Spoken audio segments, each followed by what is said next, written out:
मकसद के 16 कारण भावनाओं के माध्यम से हमें तीर्थंकर प्रकृति का बंध कराना है। इसीलिए उसी श्रृंखला में आज प्रवचन वात्सल्यत्व का बारे में हम समझने का प्रयत्न करेंगे, क्योंकि यह 16 कारण की यह 16वीं भावना है और इसको हम समझने का प्रयत्न करेंगे, क्योंकि हमारे भीतर अहंकार का भाव न आए और प्राणी मात्र के प्रति कल्याण की भावना निरंतर बनी रहे, ये सबसे बड़ी महत्वपूर्ण बात है। और इसीलिए जब हमने जीवन में बहुत कुछ सीखा और बहुत कुछ समझने का प्रयत्न किया और जब हमारे हाथ पांव चलने लगे और फिर धीरे धीरे हमारा विकास होता गया, शुरू में जैसे युग के आदि से आज तक की जीवन की यात्रा हम देखते हैं तो मनुष्य का जीवन एक विकास के सम्मुख रहा है। पहले पैदल चलते थे, बाद में घोड़ा गाड़ी बैलगाड़ी से चलने लग गए, तो फिर धीरे धीरे विकास हुआ, साइकिल आ गई तो साइकिल से चलने लगे, साइकिल के बाद मोटरसाइकिल आ गई, 4 पहिया की गाड़ी आ गई तो 4 पहिया की गाड़ी से हम चलने लगे, फिर धीरे धीरे रेल की यात्रा शुरू हो गई तो रेल में भी चलने लगे और धीरे धीरे हवा में भी उड़ने लग गए तो हवाई यात्रा भी करने लग गए। तो इसीलिए फिर पानी में चलने के लिए पानी का जहाज का विकास किया, उसमें चलने लग गए, फिर पानी के भीतर से चलने के लिए पनडुब्बी का आविष्कार कर लिया और उसमें भी हम चलने लगे और धीरे धीरे ये यात्राएं ये आत्मसात हम करते चले गए। कितने लोगों से ये सब यात्राएं हम कहाँ कहाँ गए, कहाँ कहाँ पहुँचे, इन सब बातों को जब याद करते हैं तो हमें लगता है कि कहाँ से यात्रा हुई और कहाँ तक हम पहुँचे। आज से यदि 30 साल पहले यदि मोबाइल की कोई बात करे तो कोई विश्वास कर सकता था क्या?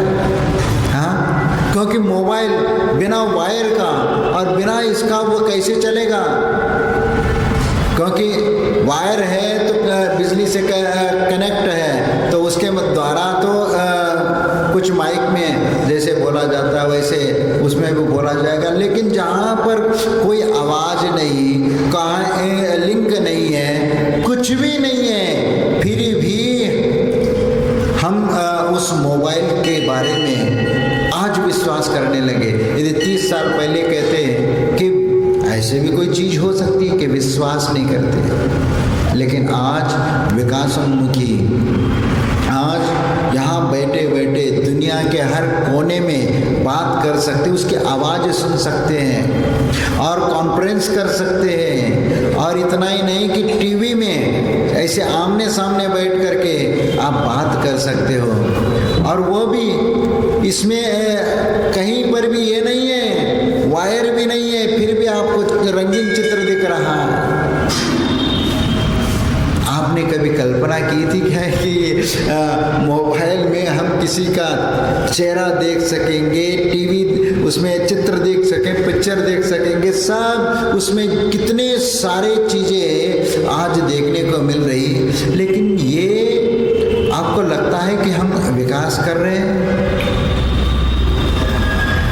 देखो, वस्तुओं का विकास हो रहा है, अभाव की पूर्ति करने के लिए हम नए नए आविष्कार करते जा रहे हैं, लेकिन हम पतन की ओर जा रहे हैं। हमारा ये विकास नहीं, ये पतन की यात्रा है, और हम जैसे चलते जा रहे चलते जा रहे चलते जा रहे, एक दिन पूरा ठप हो जाएगा। फिर क्या होगा? नहीं तो ये तीसरा विश्व युद्ध के पैमाने पर आकर के बैठे हैं, कभी भी किसी भी कोने से यदि परमाणु युद्ध शुरू हो गया तो फिर क्या होगा दुनिया का? क्योंकि आज इतने परमाणु बम है कि इस दुनिया को कई बार मिटाया जा सकता है। इतने परमाणु बम कई देशों के पास है। विचार करो क्या दशा होगी ये मानव जाति का और संसार का। सब यदि मान लीजिए परमाणु युद्ध हो गया, ये तुम्हारा विकास, ये तुम्हारे मोबाइल, टीवी और ये जितने सब समाप्त हो जाए, राख हो जाएंगे। फिर पुनः आदि मानव के अनुसार यात्रा शुरू करनी पड़ेगी। फिर वह बैलगाड़ी की यात्रा, पैदल यात्रा और इसी प्रकार की यात्रा हमारी शुरू होगी। क्योंकि जो विकास था वह विकास करने की जो स्थिति आज वर्तमान में नहीं रहेगी, तो फिर क्या होगा? क्योंकि जो व्यक्ति आविष्कार करने वाला ही यदि इस दुनिया से चला जाएगा और जो चीज़ें या मशीनरी जो आविष्कार करने की होती वह यदि नहीं रहेंगे, फिर इस देश का विकास कैसे हो पाएगा? इसीलिए मैं तो आप लोगों से यही कहना चाहता हूँ कि बहुत पुण्य का उदय है कि आज हम इस युग में जी रहे हैं, लेकिन फिर भी धर्म के अभी भी कहीं आस्था है जिसके माध्यम से हम अपना आत्म कल्याण की ओर हम दृष्टिपात कर सकते हैं। हम अपनी यात्रा कल्याण की ओर ले जा सकते हैं।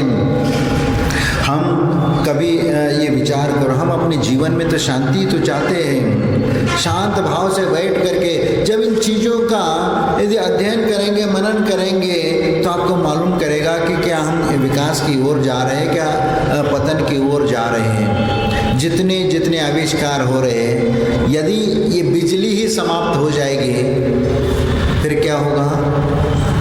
ये बिजली ही समाप्त हो गई तो फिर उठना, बैठना, चलना, फिरना, खाना, पीना सब आपके समाप्त हो जाएंगे। क्योंकि आपकी न कुकर चलेगा, न वह मिक्सी चलेगी, न कुछ चलेगा। जो बिजली पर चलने वाली जितने भी साधन हैं सब बंद हो जाएंगे। तुम्हारा मोबाइल भी समाप्त ये हो जाएगा, क्योंकि बैटरी चार्ज नहीं होगी तो फिर क्या होगा?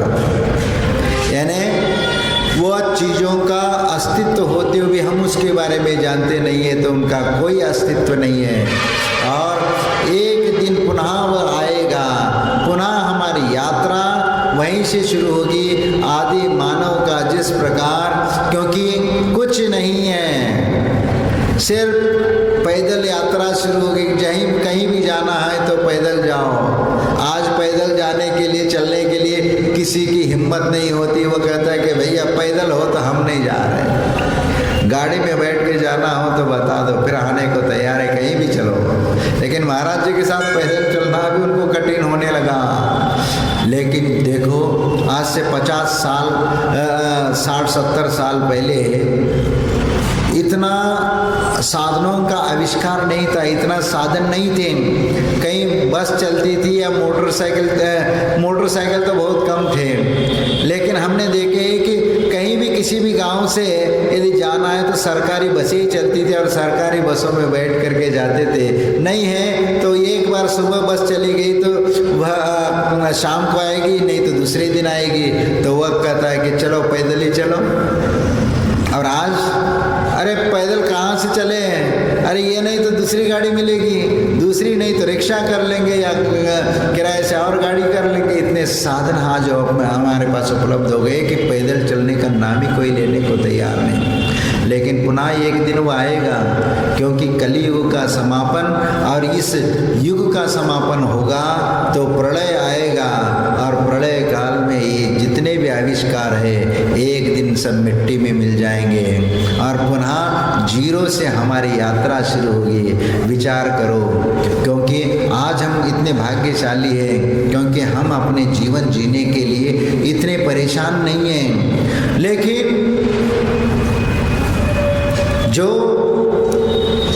वो लोग जो अपनी जीवन यात्रा के लिए वह इतनी मेहनत और कष्ट से ये करते थे, क्योंकि पानी भरने के लिए 2-2, 3-3 किलोमीटर जा करके कहीं से भी कुएं में से भर करके लाते थे और फिर अपना घर गृहस्थी। और रात के 3 बजे उठ करके माताएं गेहूँ पीसते थे और सुबह आपको 9-10 बजे तक भोजन पानी की व्यवस्था तैयार। और आज रात भर खुर्राटे लगा रहे, सुबह 6 बज गए, 7 बज गए, फिर उठेंगे, फिर बटन दबा दिया, गेहूँ भी पिस गया, आटा भी सब तैयार हो गया। और ज़्यादा हो तो आजकल इलेक्ट्रिक भोजन पकाने के सही हैं तो उसमें डाल दिया, तो आधा घंटे में भोजन तैयार। मेहनत ही नहीं है। लेकिन यही हमारी प्रवृत्ति हमारे लिए दुख के लिए भी कारण है। कई प्रकार की बीमारियां हमारे शरीर में आ रही है। पहले के लोगों में इस प्रकार की बीमारी आपको नजर नहीं आती थी, क्योंकि दिन भर मेहनत करना है, पैदल चलना है, खेती बाड़ी में करना है। क्योंकि आजकल जैसे मोबाइल और लैपटॉप पे बैठ के बिजनेस करने का वह साधन नहीं था। वहाँ बिजनेस करना है तो वह खेती बाड़ी का ही था, साहूकारी का ही था। और लेन देन करना है तो द्रव्य विनिमय होता था, धन का विनिमय नहीं। लेकिन परिस्थितियाँ बदलती चली जाती है और उसके अनुसार जीवन जीने के लिए हम मजबूर हो जाते हैं। और हमें लगता है कि वो लोग बहुत स्वस्थ थे आज के दृष्टि में, क्योंकि वो इतना मेहनत करते थे, उनका शारीरिक क्षमता अधिक थी, चलने की क्षमता, मानसिक शारीरिक क्षमता। आज तो घी को पचा भी नहीं पाएंगे। पहले लोग कहते थे कि हम तो घर में घी पीते थे, और आज यदि कोई घी पीने लगेगा तो चर्बी बढ़ जाएगी और कोलेस्ट्रॉल बढ़ जाएगा और बीमारी शुरू हो जाएगी। यानी आज हमारे शरीर में वो क्षमता भी नहीं है कि हम अपने शरीर का लालन पोषण ढंग से कर सकें। और कर भी लोगे तो भी हमेशा दवाई की गोली खाते रहोगे कंट्रोल करने के लिए कि भैया ये ब्लड प्रेशर की और ये वो चीज़ें। पुराने ज़माने कोई दवाइयाँ थी क्या? हाँ, दवाई थी, लेकिन अब आयुर्वेदिक दवाइयाँ होती थी। और ऐसा भी था कि उस समय जो साधु संतों के पास वैसी क्षमता होती थी, वह यदि आशीर्वाद दे देते उनकी पूरी बीमारी ठीक हो जाए। सिर्फ आशीर्वाद से, उनके हवा के स्पर्श से, अनेक प्रकार की रिद्धियों से जो श्रमण होते थे, उनके पास बैठने मात्र से उसकी सब बीमारियां ठीक होती थी। आज कलियुग है, वो उस प्रकार का स्थिति नहीं है, संगठन नहीं है, वह शारीरिक क्षमता नहीं है, और इसीलिए उस प्रकार की रिद्धियाँ प्राप्त नहीं होती। और उस प्रकार के रिद्धियों को प्राप्त करने के लिए सिर्फ 50 साल पर्याप्त नहीं है। 50-100 साल में कोई सिद्धियाँ नहीं होती। करोड़ों वर्षों की आयु होती थी उनकी, 84 लाख वर्ष के आदिनाथ की आयु। उसके बाद भी जितने तीर्थंकर हुए उनकी भी अपने देख लो, करोड़ों हजारों वर्षों की आयु, और साधना करते करते तब सिद्धियाँ होती थी और अपने आप वह शक्तियाँ फलीभूत होती थी। लेकिन इस पंचम काल में ऐसी कहाँ शक्ति है? क्योंकि जो वैमानिक देवों का तो अभाव तो पंचम काल के पहले ही हो गया, क्योंकि भगवान महावीर के निर्वाण और सुधर्माचार्य गौतम गंधर्व, सुधर्माचार्य और जम्बू स्वामी के निर्वाण जाने के बाद आचार्य भद्रबाहु के लिए जब सपना आए, 16 सपना आए, उनमें देव विमान वापस लौटता हुआ नजर आया। तो इसका मतलब ये है कि देव विमान वापस गया का इसका मतलब अब वैमानिक देव इधर धरती पर नहीं आएंगे। यहाँ जो रहेंगे वह भूत पिशाच व्यंतर आदि जो भवनवासी आर्यव्यंतर जाति के जो क्षुद्र देव है, वहीं यहाँ पर निवास करने वाले, मध्य लोक में रहने वाले वही रहेंगे। लेकिन वो देवता जो सम्यक दृष्टि है और तीर्थंकरों के समूह शरण में आने वाले, जिन शासन की महिमा की प्रभावना करने वाले, वह देव यहाँ पर नहीं आएंगे। ये कलियुग का प्रभाव है और ये संकेत हमारे लिए भद्रबाहु के समय, अंतिम श्रुति केवली आचार्य भद्रबाहु के समय ही हमें प्राप्त मिल गया। इसीलिए जब हम उन सब बातों को ध्यान रखते हैं और हम आगे चलने का प्रयत्न करते हैं, तो कई बार आता है कि वो जमाना फिर भी ठीक था।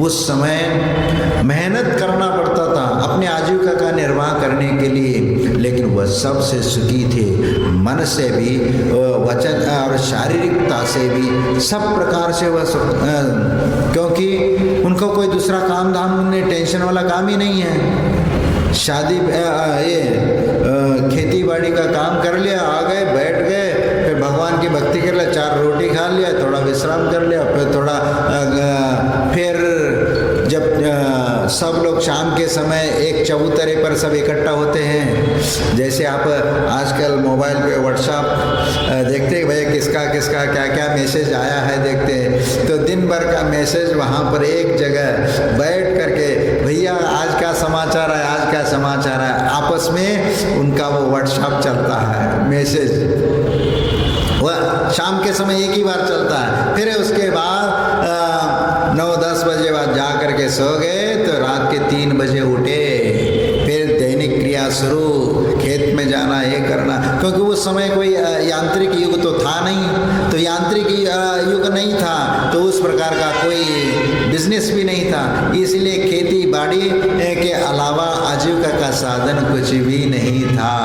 तो विचार करो, वह दिन भर मेहनत करेंगे तो शरीर उनका कितना स्वस्थ रहेगा। एक मजदूर मेहनत करता है, कभी उसको हार्ट अटैक आता है क्या? लेकिन आज सेठ जो गद्दी पर बैठ करके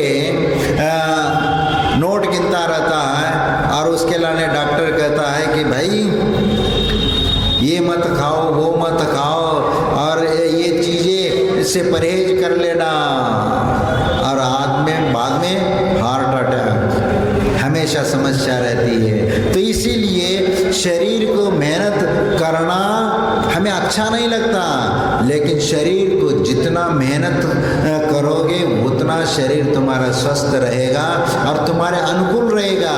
इसीलिए पुराने समय में ऋषि मुनि साधु संत वगैरह योग और प्राणायाम के माध्यम से शरीर को चुस्त बना करके रखते थे। शरीर एक सौष्ठव बन करके रहता था, उसमें बीमारियां नहीं होती थी। क्यों?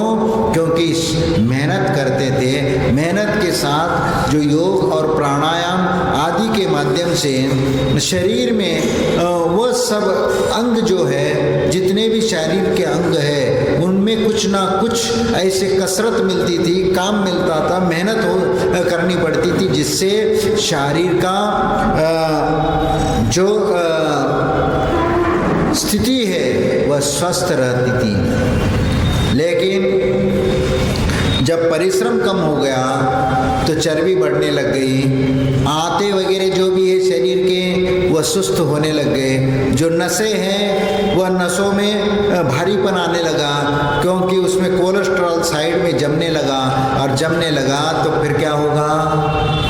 फिर तो ब्लड प्रेशर और प्रेशर आएगा तो सीधा सिर पे अटैक करेगा, और सिर पे अटैक करेगा तो एक बार यदि खून सिर में घुस गया तो फिर कोमा में चला जाएगा। इसीलिए जब मेहनत करने वाला व्यक्ति होता है, कसरत जिसकी होती रहती है और शरीर के हर स्नायु में स्पंदन होता है, तो उसमें कोलेस्ट्रॉल जमता नहीं है। और इसीलिए जैसे खिलाड़ी होते हैं तो उनका देख लेना, वह नस जितना अब दौड़ के आते हैं या कुछ मेहनत करते हैं तो सांस भर जाती है, सांस के साथ साथ नसों में भी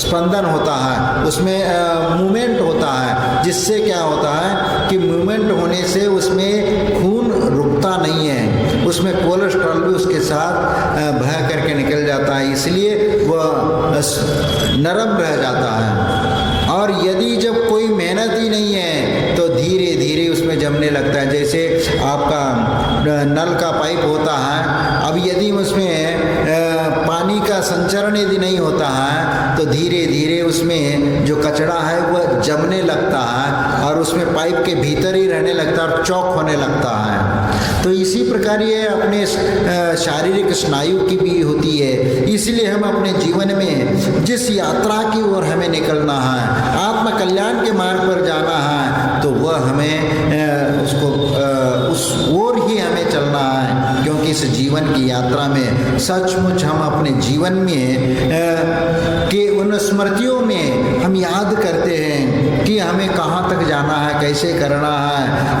आत्मा का स्वरूप तक हम कैसे पहुंचना है, उस आत्म स्वरूप को हमें कैसे प्राप्त करना है, और यदि प्राप्त कर लिया तो हमारा जीवन सार्थक हो जाएगा।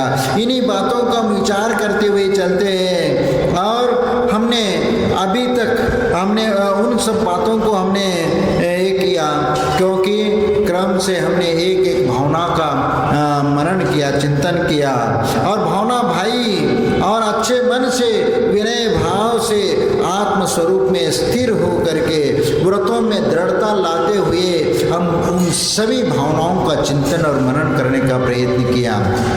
और उसमें दर्शन विशुद्धि भावना, विनय संपन्नता, अनतिचार, अभीष्ण ज्ञानोपयोग, अभीष्ण संवेग, त्याग, तप और समाधि, वैयाव्रत्य, अरत भक्ति, आचार्य भक्ति, बहुश्रुत भक्ति, प्रवचन भक्ति और विमल आवश्यक अपरिहानी मार्ग प्रभावना, इन सब भावों को भाते हुए, उनको समझते हुए, उनको आत्मसात करते हुए हम आने का प्रयत्न किया, और उस वीतराग मार्ग पर हमने चलने का प्रयत्न किया।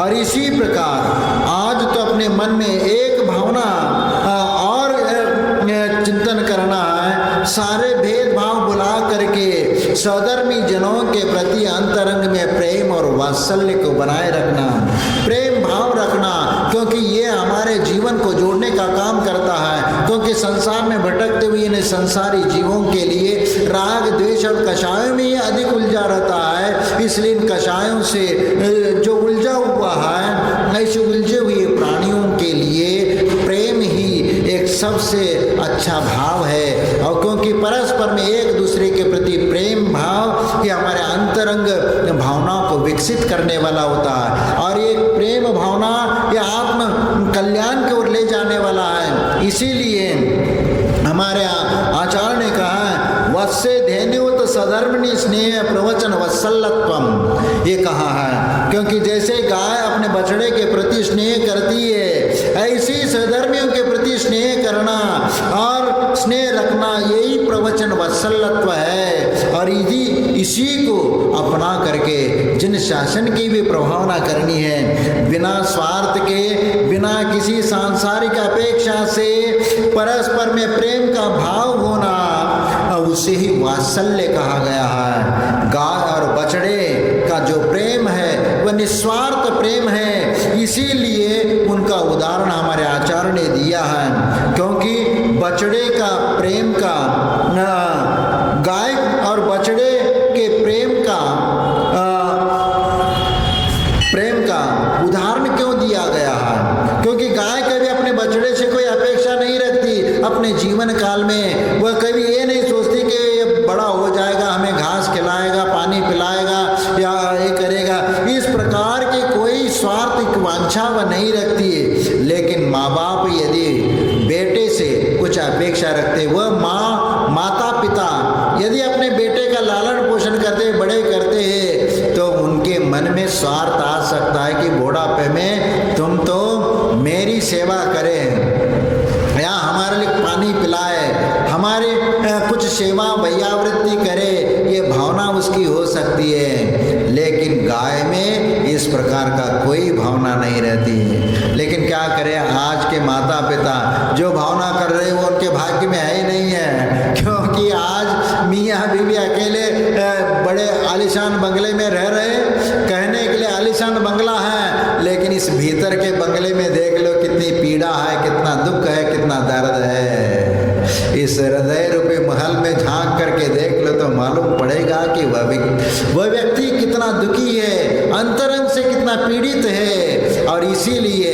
क्योंकि सब कुछ भौतिक साधनों का सुख मिलना सहज हो सकता, तुम्हारे पुण्य के उदय में आपका भौतिक साधनों का सुख मिल सकता है, और धन दौलत मिल सकता है, और भी आपके लिए सोना चांदी हीरे मानिक मोती सब कुछ मिल सकता है। लेकिन संतान का सुख मिले ये कोई गारंटी नहीं है। क्योंकि कोई व्यक्ति पूर्व जीवन में ऐसा पुण्य करके आया हो जिन्होंने सब कुछ प्राप्त कर लिया, सभी सांसारिक साधनों का उपभोग भी उसको मिल गया, धन दौलत की भी कोई कमी नहीं, और उसके उपरांत भी संतान का सुख, पुत्र का आज्ञाकारी होना, विनयशील होना, माता पिता के प्रति अपने कर्तव्य के दायित्व का निर्वाह करना, ये सब गुण यदि उसके भीतर है तो समझ लेना कि वह तुम्हारा बहुत बड़ा पुण्य का उदय है कि तुम्हारा बेटा तुम्हारे आज्ञा में है और तुम्हारी सेवा करने में वह श्रद्धा और भक्ति रखता है। नहीं तो आज तो तुमने ही पढ़ा लिखा करके उनके बाहर भेजा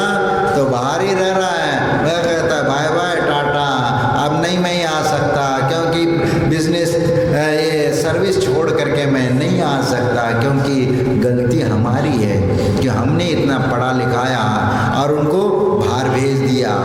और यदि आप उतना ही उनको पढ़ाते कि जो अपनी परंपरागत जो भी बिजनेस है उसको संभाल सके, या कोई ऐसा बिजनेस करे, वो शिक्षण इसीलिए कराओ कि उस शिक्षा के माध्यम से वो ऐसा बिजनेस डेवलप करे, स्वयं दूसरों के यहाँ नौकरी करने के लिए नहीं, अपना बिजनेस डेवलप करने के लिए शिक्षा दो, उतना ही दो जो वह अपने माँ बाप की सेवा करने के लिए साथ में रहे। लेकिन आज दुनिया बदलती जा रही है, वह कहता है एक ही बेटा है, एक ही बेटी है, तो बस लगे हैं, हाँ अरे हमें तो उनकी सब खुशियाँ पूरी करनी है, एक ही तो बेटा है, सब पूरे लाड प्यार पूरा लुटा देते हैं, और आखिरी में क्या मिलता, ठन ठन गोपाला, कुछ नहीं।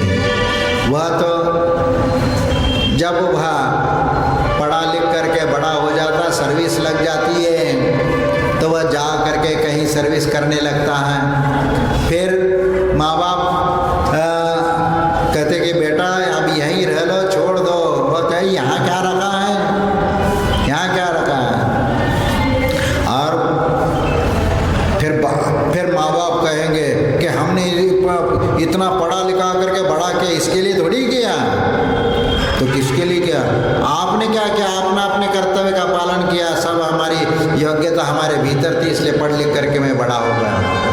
आज ये स्थिति, कभी श्रेय देना भी नहीं चाहता आज का बेटा, क्योंकि संस्कार ही ऐसे, माहौल ही ऐसा बनता जा रहा है, और विदेशी सभ्यता यहाँ पनपने लगी है। और इसीलिए आज नए पीढ़ी के जो भी बेटा बेटी है, यह उनका जीवन नरक बनता जा रहा है, और इसके लिए स्वयं उनके माता पिता जिम्मेदार है। और ध्यान रखना, एक बात याद रखना कि शादी के पहले लड़की को किसी सरकारी सर्विस यदि मिलता हो तो उसके इसमें यदि पड़ गए, यदि सर्विस मिल गई, तो फिर देख लेना कि वह उसका जीवन कैसे हो जाता है, क्योंकि किसी भी लड़के के साथ वह एक्सेप्ट नहीं कर पाएगी, और वह फिर अपने हिसाब से वो ढूंढना शुरू करेगी, माता पिता की भी बात नहीं मानेगी, और अपने हिसाब से कोई भी उसको पसंद आ गया उसको लेकर के उसके साथ वो अपना घर गृहस्थी बसा लेगी। उस समय माता पिता को लगेगा कि हमने बहुत गलती करी है।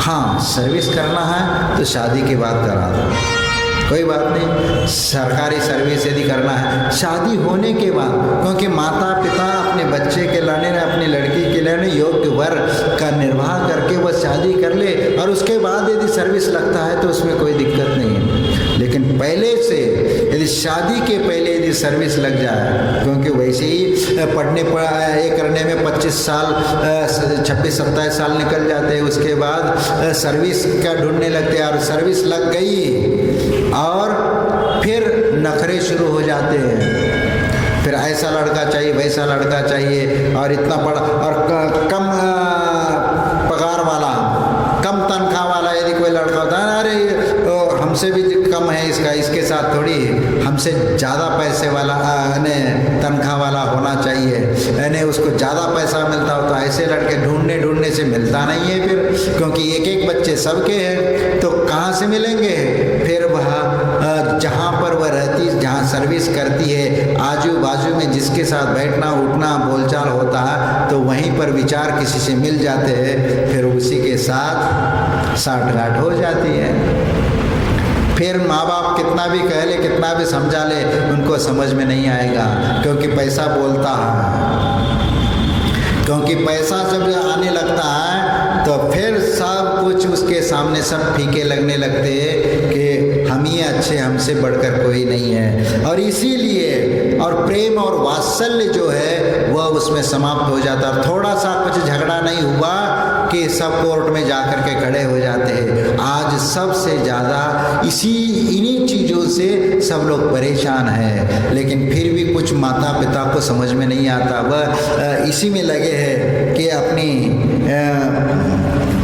धारणाओं के अनुसार। इसीलिए अपने को भी समझ करके चलना चाहिए। और इसीलिए गाय अपने बछड़े के प्रति कोई भी स्वार्थ नहीं रखती, इसीलिए वह प्रेम और वात्सल्य के साथ उसके साथ व्यवहार करती है। माँ बाप जो अपने बच्चों के प्रति जो प्रेम जताते हैं उसके पीछे उनका स्वार्थ छिपा रहता है। इसीलिए वह स्वार्थ जो है वह स्वार्थ ही हमें समाप्त करना चाहिए।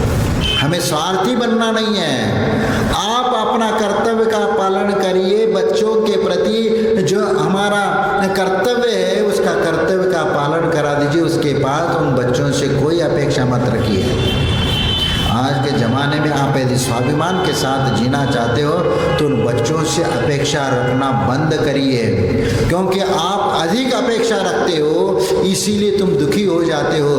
तुम्हें इसीलिए दिन रात उस बच्चे के मोह के कारण तुम परेशान हो जाते हो। वह बच्चा को फ़ोन लगाते रहते हो, बच्चा फ़ोन उठाना नहीं चाहता, आपसे बात ही नहीं करना चाहता, फिर भी आप उनसे फ़ोन लगाना चाहते हो, बात करना चाहते हो। क्या इतनी ज़रूरत पड़ी है? उसका फ़ोन आना चाहिए आपके पास, न कि आप उनको डेली लगाते रहो। और वह कहे डेली क्यों लगाते हो, क्यों परेशान करते हो, हमें ये सर्विस जाना, इधर जाना, उधर जाना। भले ही वह फ्री में भी बैठा हो तो भी वह अपने माँ बाप से बात करने को राजी नहीं है। जब तक उसका स्वार्थ था, जब तक उसका काम था, तब तक माँ बाप से तो अच्छे प्यार से सामने आ जाता है और अच्छे से व्यवहार करता है। लेकिन अब उनको जब बोझ लगने लगते हैं तब वो बात करने के लिए राजी नहीं होता। ये संसार है, विचित्र है। संसार में ऐसे प्रसंग घटित होते रहते हैं। लेकिन फिर भी हमें ये ध्यान रखना है कि अपना कर्तव्य बच्चों के प्रति है वो तो हमें पूरा करना है, लेकिन अपेक्षा कुछ भी नहीं रखना है। अपने हाथ पांव जब तक चलते हैं तब तक अपना चलाओ और अपनी कुछ पूंजी, अपनी कुछ संपदा अपने साथ अपने नाम पर रखिए जब तक आप जीवित है तब तक, ताकि वह बेटा भी उसकी ओर नजर रखेगा कि ये दौलत है, ये मकान है, ये इतना धन दौलत है, उसके लिए तुम्हारी सेवा तो करेगा। लेकिन सेवा करे या न करे, लेकिन आप अपनी जीवन निर्वाह के लिए अपना ही संपदा तो अपने बचा करके रखना चाहिए और इसी से हमारा जीवन भी चल सकता है। किसी के सामने हाथ फैलाने की जरूरत नहीं पड़ेगी। नहीं है तो सब कुछ उनको बेटे के नाम से कर लिया, कल के दिन बाहर करके फेंक देगा रोड पे, जाओ घर से बाहर निकाल देगा, फिर क्या करोगे? किसके पास रोते जाओ? कौन तुम्हारा रोना सुन रहा है? भीख मांगने की नौबत। और ऐसे बहुत सारे केस है। और इतना ही नहीं कि एक सुप्रीम कोर्ट का जज वृद्धाश्रम में अपनी जिंदगी, आखिरी जिंदगी काट रहा है और ये सदन में एक विधायक ने, संसद ने अपनी आवाज उठाई थी कि एक सुप्रीम कोर्ट का जज या हाई कोर्ट का जज वह अपने बुढ़ापा वृद्धाश्रम में काट रहा है, उनके बेटे उनके साथ नहीं है। विचार करो कहाँ दुनिया जा रही है, कहाँ इतना पढ़ा लिखा होने के उपरांत भी अपनी ज़िंदगी जीने के लिए वृद्धाश्रम का सहारा लेना पड़ रहा है, उनके बेटे उनके साथ। इसीलिए ये वात्सल्य अंग होना चाहिए, क्योंकि प्रवचन वात्सल्यत्व यही तो आपको बताता है कि हम अपने जीवन में एक दूसरे के प्रति प्रेम और वात्सल्य भाव रखो, और यही प्रेम और वात्सल्य हमारे जिंदगी को एक नया मार्ग दिखाता है, और उसमें एक जीने के लिए एक भावना जागृत हो जाती है, क्योंकि जब प्रेम और वात्सल्य मिलता है तो लगता है जीवन खुशहाली से हम जी रहे हैं। जब प्रेम और वात्सल्य अपना सबका एक दूसरे के प्रति मिल जाता है, लेकिन ये आज के बच्चे नहीं समझते। लेकिन जो भी हो, लेकिन अपनी गलती सुधार करके अपने बच्चों को भी वो मार्गदर्शन देने का प्रयत्न करिए। यदि 100 में से 10 बच्चों को भी यदि माता पिता अपने संस्कार दे करके उनको उस ओर लेके आते हैं, तो अभी भी हम अपनी संस्कृति अपनी सभ्यता को जीवित रख सकते हैं। नहीं तो संख्या तो घट ही रही है, उसके उपरांत मंदिर में अभिषेक पूजा करने वाला भी बाद में कोई मिलने वाला नहीं है। इसलिए बच्चों को ये संस्कार देना चाहिए। आप अपने बच्चों को मंदिर में कितना लेते हैं, अभिषेक पूजा कितना करवाते हैं? 400 घर हैं या 500 घर हैं? कितने बच्चे को लेके आ रहे हैं आप अपने नाती नतरों को कितना लेके आ रहे हैं? कुछ भी नहीं आ रहे। इसलिए मैं आप लोगों से यही कहना चाहता हूँ कि प्रेम और वात्सल्य के साथ अपने बच्चों में वह संस्कार दीजिए, ताकि उनका जीवन भी और भविष्य उज्जवल रहे, और हम अपने जीवन भी शांति के साथ जीवन यापन करते हुए हम आगे चलेंगे। जय बोलो महावीर भगवान।